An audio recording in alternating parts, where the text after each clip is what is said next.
Would you like to hear what I think God would say to the churches in America? And say, you boast that you serve me, but in truth you serve your own ego.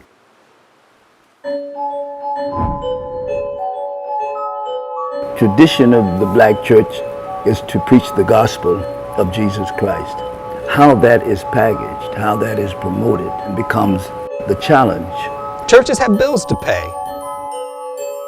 And the only way to take care of this is to make certain that members of that congregation are giving properly. To become a megachurch pastor, you have to keep the majority of the money that you collect, and you have to convince them that they are to give 10% or more, and they should be happy about it. I don't think that megachurches get back their 10% for sure. It is absolutely no question. If that was the case, Atlanta would not have a poverty issue. I would like to see the church go back to the point where it can collect tithes and offering and keep 10% and give away 90%.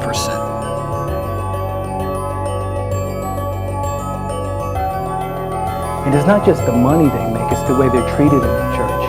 Often you will have some of these megachurch pastors, you can't even, if you're a member of the church, you can't even see them. He ain't even gonna answer your phone call.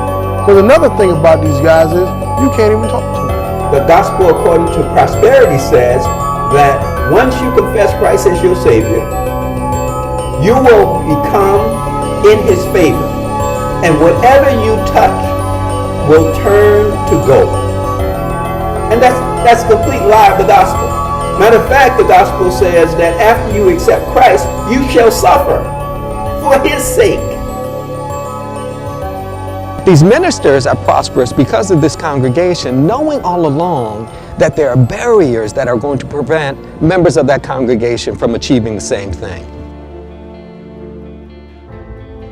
If the feds take a closer look at tithes, they will begin to see that the majority of that money is in His control.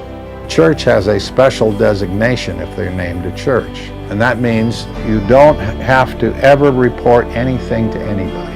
It's beyond scrutiny because churches aren't required to file tax returns. So they're doing so much that's in the dark. Today, evangelism is billboards and advertisements telling you how life is really going to be sweet and everything's going to be nice if you give yourself to God or accept Jesus as your personal Savior and walk the aisle. Number one, walking the aisle is not in the Scriptures. Number two, accepting Jesus as your personal Savior in the Scriptures. None of that is. A minister who does not say anything about anybody or any cause and just simply preach a gospel that he is not willing to put into action is a minister not worth having. After you spend your time and your years screaming and shouting in church, praying and praying and praying, and you are not moving into another direction, there's something wrong with you or something wrong with the ministry that you are a part of.